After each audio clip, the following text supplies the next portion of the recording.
Can you believe that an 82-year-old decorated war veteran was judged and mistreated by young police officers just because of an old motorcycle? This story uncovers more than just age discrimination. It's a powerful lesson in respect and redemption. Dive into this gripping tale with Black Voice Dramatic Stories. Don't forget to subscribe, like, and leave a comment to share your thoughts. James Harris, at 82, had lived through more battles than most people could ever imagine. His old hands, weathered and worn, still gripped the handlebars of his 1970 Harley-Davidson with a steady strength, a testament to the man he had been, and still was. Every time he took the motorcycle out, he could hear the roar of the engine, feel the wind rush past him as though it was a reminder that, despite the years that had piled on his shoulders, he was still alive, still fighting. But today, that feeling of freedom, that exhilarating rush, was about to be shattered. As James rolled down the quiet street, his mind wasn't on the past or the battle scars that defined him. He was just focused on the road ahead, a simple joy that only the road and his bike could give him. The two police officers, Ava Johnson and David Lopez, saw him from a distance. Ava, the younger of the two, noticed the dusty Harley, its vintage look unmistakable but undoubtedly out of place in a world filled with sleek, modern machines. She squinted at James as he slowly passed, her judgment instant. "Look at that old man," she muttered to David. "On that ancient bike, probably doesn't even know how to handle it anymore." David, unsure at first, hesitated. "Maybe he's just out for a ride? I don't know. He looks harmless." But Ava was already moving, flipping on the sirens and pulling up alongside James. "Hey there," she called out, her voice sharp, commanding. "Pull over." James didn't flinch. He'd faced far more intense encounters in his life than a simple traffic stop. He eased his bike to the side of the road, his calm demeanor never faltering. He took off his helmet. The officers exchanged a glance, clearly sizing him up. Ava stepped forward, eyes narrowing. "You all right, sir? You don't look like you're fit to be on this bike. How old are you?" "I'm fine," James replied, his voice steady. "Just taking a ride." "Yeah, I can see that," Ava scoffed. "But I think you've got more going on than just a joyride. How about you let us take a look at your papers? And maybe we can check your health too. I'm not so sure you're in any shape to be driving around like this." James's expression didn't change, but inside his chest tightened.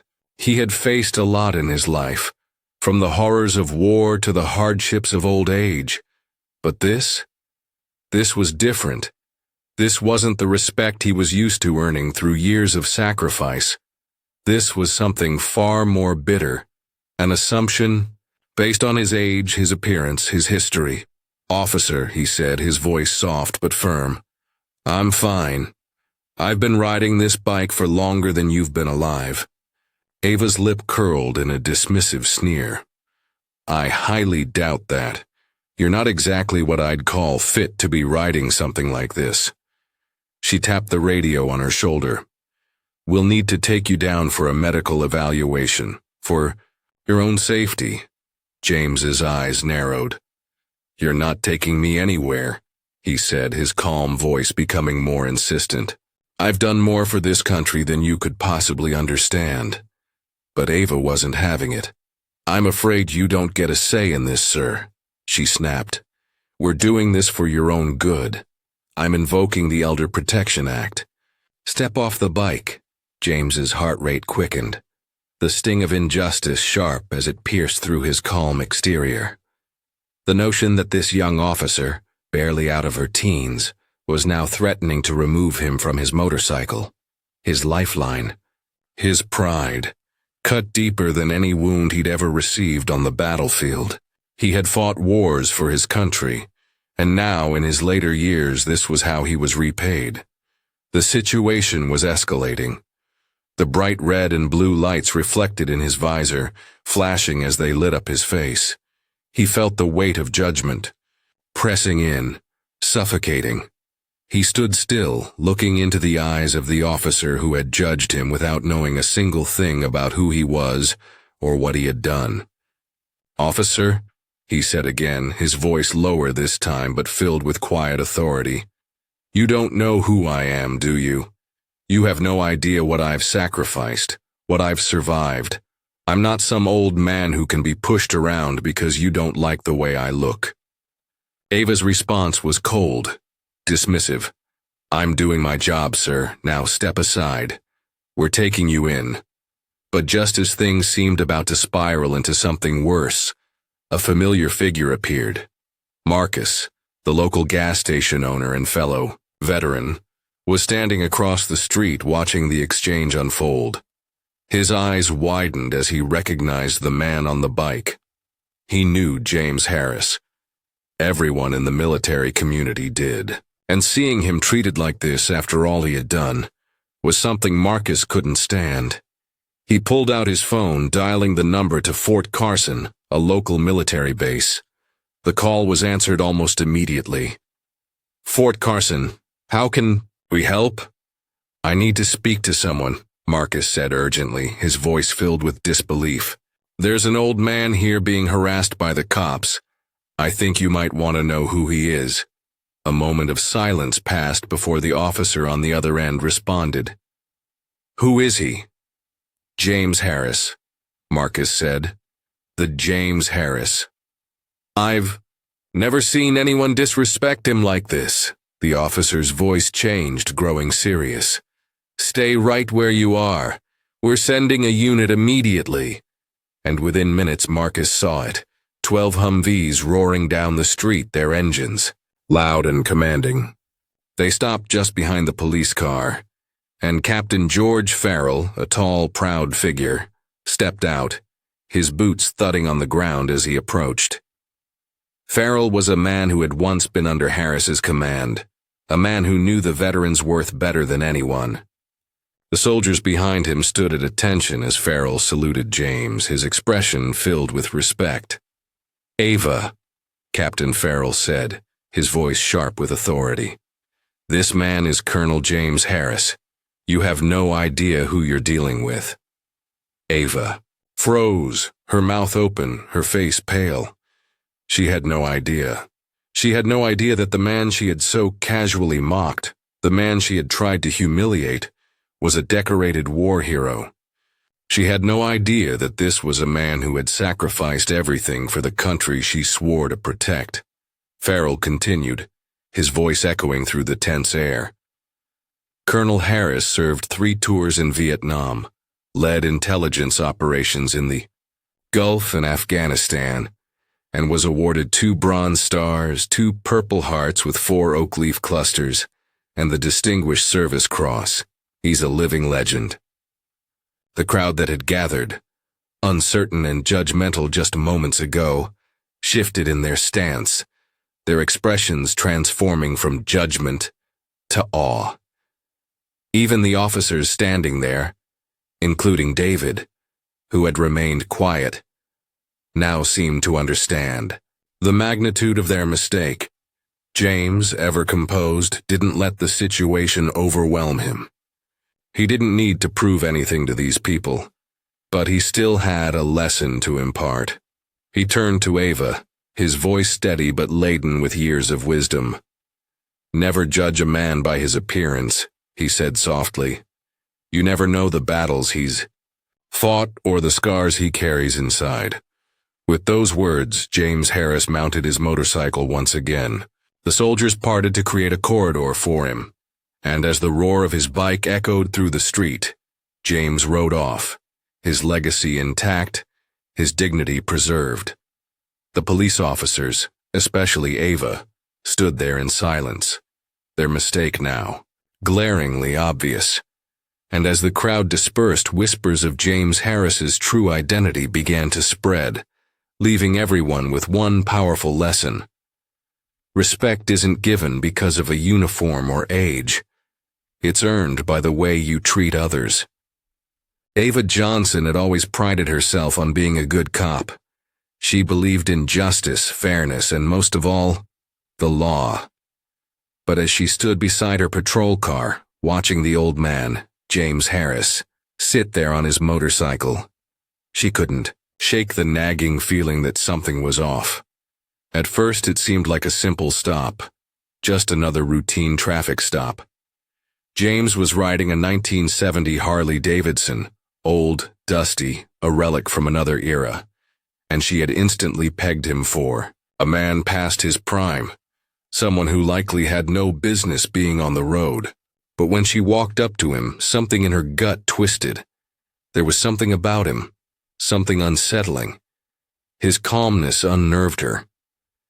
Most people would have been defensive, argumentative, maybe even scared at being pulled over. But not him. He just sat there steady, unwavering, as though this moment was nothing more than a passing nuisance in his long, complicated life. Ava's mind raced, and in that moment, her judgment was clouded by assumptions. She had seen plenty of elderly people struggle with their mental health or physical limitations, and James's age, and his weathered face, immediately made her think he might be just another senior citizen who was no longer capable of handling his own life. She had no time to consider anything else, no room for empathy or nuance. Her job was to ensure safety on the road, and she was convinced this was a situation that required intervention. "How old are you?"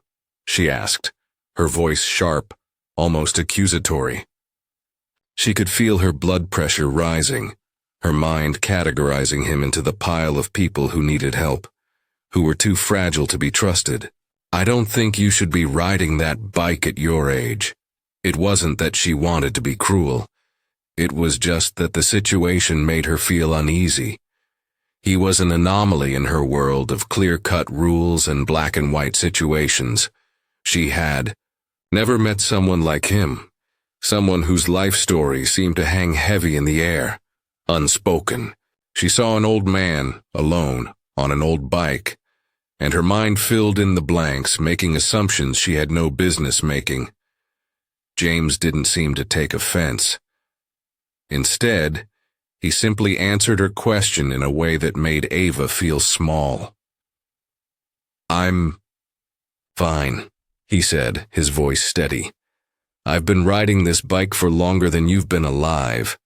Her mind dismissed his words. It was too easy for her to brush him off. He was just an old man, right? Surely she knew better. This was part of her job, to make the tough calls, to take control of situations that others couldn't handle. If she hadn't intervened, what if something happened to him? What if he hurt someone else, or worse, hurt himself? But when she ordered him to step off the bike, a small voice inside her started to speak up. Was this really the right thing to do? It was a fleeting thought, quickly drowned out by the sound of her own authority ringing in her ears. She had the power to make things right, to correct what she saw as a dangerous situation. She had the law on her side, and that was all she needed. When James refused to comply, something in her snapped. She couldn't back down now. "You're going to need a medical evaluation," she insisted, invoking the so-called Elder Protection Act, a law she had heard about but had never had to use. It was her justification, her excuse to assert control, to prove to herself that she was doing the right thing. She had to fix the situation, or so she told herself, but deep down she wasn't as sure as she let on. As James's calm resistance lingered, Ava's frustration began to bubble up. She wanted him to react. She needed him to show that he was incapable, to give her a reason to be right. But all he did was sit there, unmoved, his expression unwavering. Her mind couldn't handle it. How could someone so old, so seemingly frail, be so composed? Why wasn't he scared? Why wasn't he reacting the way she expected? The more she stared at him, the more she saw a man who seemed to be more than just an old veteran. There was strength behind his eyes, a quiet power that made her doubt herself. And then came Marcus. The call to the military base was a last-ditch attempt, a desperate reach for validation. Marcus's recognition of James and the subsequent call to Fort Carson shattered Ava's already fragile sense of certainty. She had assumed so much, and now it all came crashing down around her. When the military convoy arrived, she felt a knot in her stomach. She had no idea who this man really was. James wasn't just an old man on a motorcycle. He was a decorated war hero, a legend even. Her mistake was so glaring that she couldn't help but feel the weight of her own ignorance. The soldiers who saluted him, the respect they showed him, was a reminder that she had been blind to something far more important than the superficial judgments she had passed. But as Captain Frell stood in front of her, detailing James's illustrious career, Ava's pride took a hit. Her face flushed as she realized how badly she had misjudged him. The weight of her mistake felt unbearable. In that moment, she wasn't just a police officer. She was a young woman who had failed to see the bigger picture. Someone who had let her own assumptions cloud her judgment. James's words, calm and composed, struck her deeply. "Never judge a man by his appearance," he had said, his voice carrying years of wisdom. His gaze was direct, but there was no anger in it, only a quiet disappointment. It wasn't just the words that hit her, it was the man behind them. He had lived a life that she could never understand, a life filled with experiences that had shaped him into someone who could not, and would not, be defined by age or appearance. And here she was, a young officer, thinking she knew better. Ava's world had been turned upside down. Her role as a protector, a figure of authority, had been shaken by her own inability to see beyond the surface. The apology she gave James didn't feel like enough. It didn't undo the mistake, didn't erase the hurt she had caused, but it was the beginning of something. Maybe now she could learn to see people for who they really were, not for what they looked like or how old they appeared to be. As she stood there, watching James ride off into the distance, the lesson he had taught her would remain with her long after the dust had settled. Climax! Ava's decision. Ava stood frozen beside her patrol car, her heart pounding relentlessly. Everything around her seemed to slow down.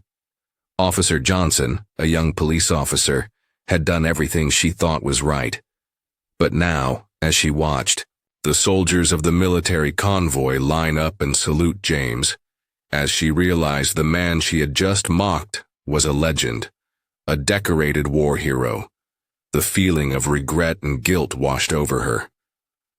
Captain Farrell's words echoed in her mind, like a dagger cutting deep.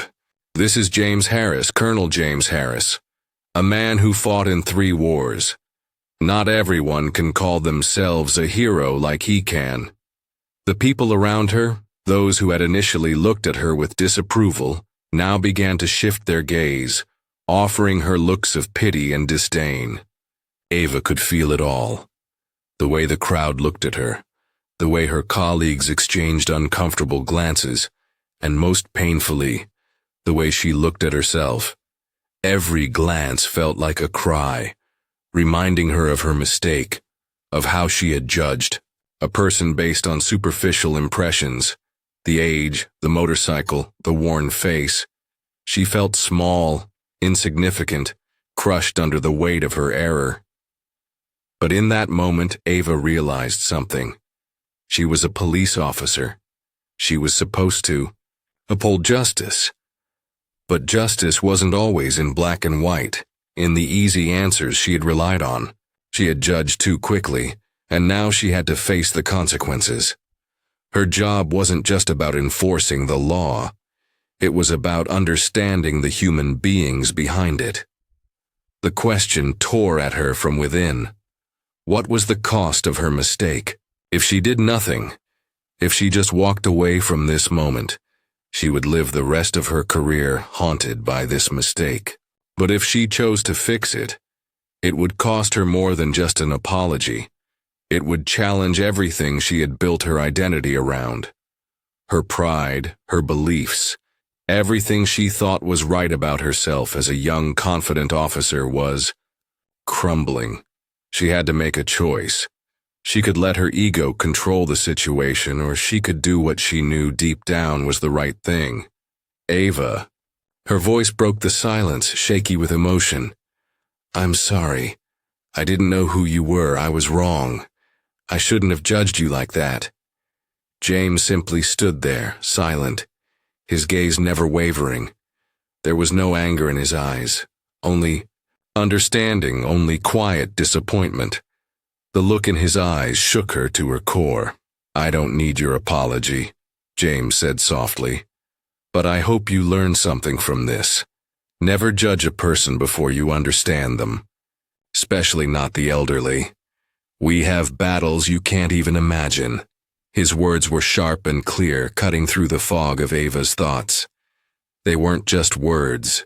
They were a life lesson, and Ava felt the weight of it. She had tried to do the right thing by enforcing the law, but in doing so, she had failed to see the humanity in the person standing before her.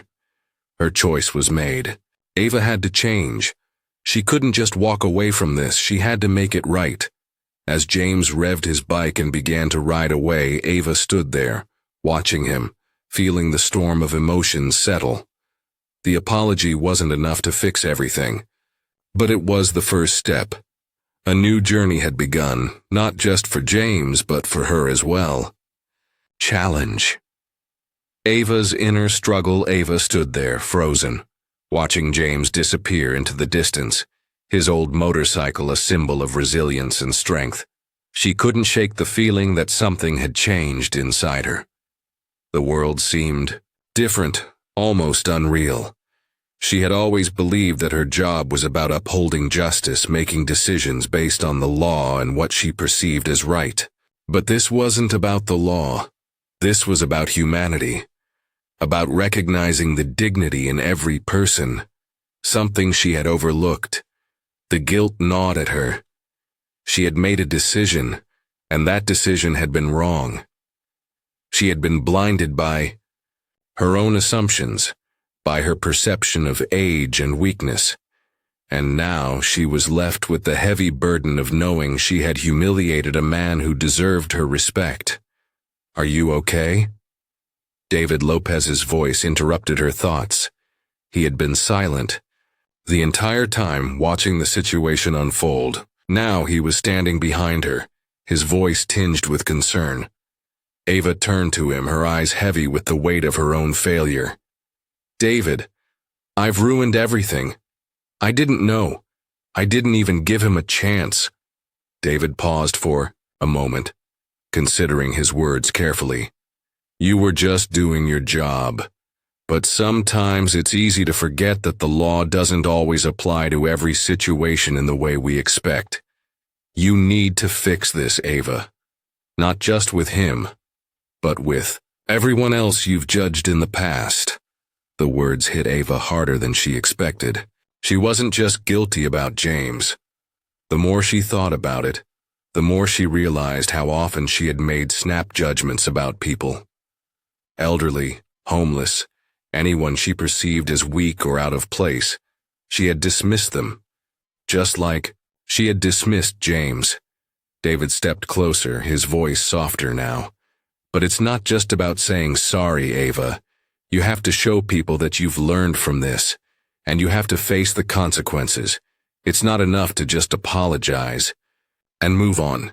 You have to prove it. Ava's heart pounded as she absorbed his words. She knew he was right. She couldn't just walk away from this mistake. She had to do more than apologize. She had to prove that she had changed, that she had learned something that would make her a better officer, a better person. Do you think they'll ever forgive me? She asked, her voice barely a whisper. David didn't answer right away. Instead, he gave her a reassuring nod. People don't forget, Ava. But they'll respect you if you own up to it, if you make it right. She wasn't sure she could do it. Could she face James again? Could she look him in the eye after everything she had done? Her heart screamed for her to run, to escape the awkwardness, the shame. But she knew deep down that if she didn't do this, if she didn't face the consequences head on, she would never forgive herself. I have to fix this, Ava whispered to herself. She looked up at David, her face set in determination. I'm going to find him. I have to. I owe him more than an apology. As David walked away, Ava took a deep breath, steeling herself for the difficult journey ahead. She didn't know how James would react. She didn't know if he would accept her apology or if he would ever look at her the same way again. But she knew one thing for certain. This was the first step toward making things right. And for the first time, Ava truly understood the value of respect. Not just for others, but for herself as well. The road ahead was going to be difficult, but it was the only road worth traveling. Conclusion and lesson learned, Ava. Johnson stood at the entrance of the farm, the weight of what she was about to do pressing heavily on her chest. She had been thinking about this moment for days, rehearsing the words she would say, wondering how James Harris would respond to her apology. Every step toward his doorstep felt like a step into the unknown, a confrontation with her past mistake, and a chance to make things right. The sounds of birds chirping and the rustle of leaves in the breeze felt distant compared to the beating of her own heart. She had done what she needed to do. The long walk to her car, the drive across town, the thoughts racing through her mind, every step of the way. And now, here she was, standing in front of the man whose respect she so desperately wanted to earn. Ava had never truly understood the meaning of humility until now, until she had seen the damage her assumptions had caused. But she also knew that this wasn't just about fixing one mistake. It was about transforming herself into the person she had always wanted to be. A person who saw beyond the surface and into the soul of others. When James appeared from the barn, his weathered face and calm gaze remained the same as when they last met, though now there was an unspoken tension between them. Ava took a deep breath, her hands slightly trembling. "James," she began, her voice steady but filled with emotion. "I've come to apologize. I was wrong. I judged you based on nothing but my assumptions, and I'm so sorry for how I treated you." For a moment, James didn't speak. He simply stood there, his eyes locked with hers. Ava could feel the weight of his gaze, not with anger or resentment, but with a quiet understanding. Finally, he nodded slowly, his voice calm as always. "I know you didn't mean to disrespect me, Ava, but it's not just about what you did to me, it's about the way you view others, the way we all view each other. You were so quick to judge me because of my age, my bike, my appearance. But you have to understand, every person has a story, a life that's been shaped by battles they've fought, inside and out." Ava nodded, taking in his words, the depth of them settling in her mind like a stone thrown into a still pond, rippling out to touch everything. "I thought I was doing the right thing," she admitted softly. "But I see now that I was wrong. I was looking at you through the lens of my own narrow experience, thinking I knew what was best." James took a step closer, his voice now quieter, yet more powerful. "And that's where you're not alone. We all do it every day. We make judgments about others without truly understanding what they've been through. It's easy to assume that someone is weak or broken because of their appearance or their age, but strength isn't something you see on the outside. It's something that lives in the heart." Ava felt the weight of his words sinking deeper into her heart. It was a lesson she had needed to learn, not just for James, but for herself, and for the way she approached the world. In that moment, everything clicked. She could no longer look at the world through the lens of simple black and white judgments. Life was far more complex, and the people around her, especially those who appeared weak or unworthy, deserved the same respect she would give anyone else. "I'm going to be better," she said quietly, the words a vow to herself and to him. "I won't let this kind of mistake happen again. I'll listen before I judge. I'll learn to see people for who they truly are, not just for what I think they are." James smiled, his eyes softening with a warmth that Ava hadn't expected. "That's all anyone can ask for," he said. "We're all learning all the time. The important thing is that you're willing to change." As Ava turned to leave, she felt a sense of closure she hadn't anticipated. She had come here seeking redemption, but what she found was something much greater. A shift in her perspective, a chance to become the person she had always aspired to be. The road ahead was long, but for the first time she felt ready to walk it with humility and understanding. The lesson learned. The story of James Harris and Ava Johnson isn't just about one woman's redemption. It's a universal lesson in how we perceive the world around us. We live in a society that often judges based on appearance, age, or superficial traits, forgetting that every person carries with them a history, a struggle, and a story that can never be fully understood through a first glance. The core lesson here is simple yet profound. Never judge a person based on external factors. You never know the battles they've fought or the scars they carry. Every person, no matter how old, how young, or how different they may seem, deserves respect and empathy. True strength is found in understanding, not in judgment. For Ava, this was a pivotal moment in her life. It was a reminder that growth happens when we confront our mistakes, when we are willing to look beyond ourselves and truly listen to others. It was also a reminder that everyone is capable of change, if only they are open to it. Call to action. This story isn't just something you read and move on from. It's a call to action for all of us.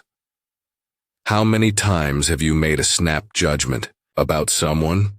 How many times have you dismissed someone based on how they look or how old they are? Now think about how much more fulfilling your life could be if you took a moment to truly see the people around you, to understand them, to respect them, and to listen before making assumptions. If you've learned something from James and Ava's story, share it. Like this video, comment below, and tell us how you've experienced similar situations or how you plan to challenge your own judgments. Subscribe for more stories that will make you think, reflect, and grow. Let's build a community that doesn't just watch but learns and evolves together.